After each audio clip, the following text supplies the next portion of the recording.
Hello viewers, اس case میں کہانی مزید پیچیدہ ہو جاتی ہے جہاں رضا اور مہرین کے درمیان تناؤ بڑھتا جا رہا ہے، جبکہ عریشہ اور شایان اپنی مفادات کے لیے حالات کو قابو میں رکھنے کی کوشش کر رہے ہیں۔ مہرین اپنی منگنی اور شادی کے دباؤ کے بعد ذہنی تناؤ کا شکار ہے۔ وہ محسوس کر رہی ہے کہ شایان کا رویہ دن بدن سخت ہوتا جا رہا ہے اور وہ اسے اپنی مرضی کے مطابق چلانا چاہتا ہے۔ پہلی بار مہرین اپنی ماں سے دل کی بات کرتی ہے اور کہتی ہے کہ وہ شادی کے لیے راضی نہیں، لیکن اس کی ماں اسے سمجھانے کی کوشش کرتے ہیں یہ سب اس کے بہتر مستقبل کے لیے ہو رہا ہے۔ ادھر رضا بھی الجھن میں مبتلا ہے۔ وہ خود کو مصروف رکھنے کی کوشش کرتا ہے لیکن مہرین کے بارے میں سوچنے سے خود کو روک نہیں پاتا۔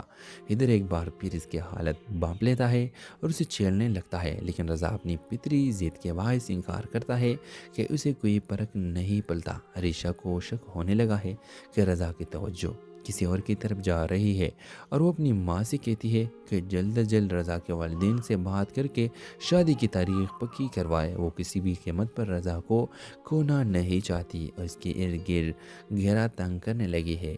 شایان کو اندازہ ہو گیا ہے کہ مہرین خوش نہیں ہے، لیکن وہ اسے نظر انداز کر کے زبردستی اس سے شادی پر راضی کرنا چاہتا ہے۔ وہ اپنی ماں سے کہتا ہے کہ جلد از جلد شادی کی تاریخ رکھی جائے تاکہ معاملہ ختم ہو جائے۔ ویورز، کہانی میں ایک زبردست سین وہ ہوتا ہے جب مہرین اپنی دوست سعدیہ کے ساتھ ایک فنکشن میں جاتی ہے جہاں اتفاقی طور پر رضا بھی موجود ہوتا ہے۔ دونوں ایک بار پھر آمنے سامنے آ جاتے ہیں۔ رضا سخت لہجے میں مہرین سے بات کرتا ہے اور مہرین بھی غصے میں آ کر اسے جواب دیتی ہے۔ ان دونوں کے درمیان تلخ جملوں کا تبادلہ ہوتا ہے، لیکن ان کی آنکھوں میں کچھ اور ہی جذبات ہوتے ہیں جنہیں وہ خود بھی سمجھنے سے قاصر ہے۔ کس کے آخر میں مہرین خود سے سوال کرتی ہے کہ آخر کیوں رضا کی باتیں اس کے دل کو اتنا متاثر کر رہی ہے۔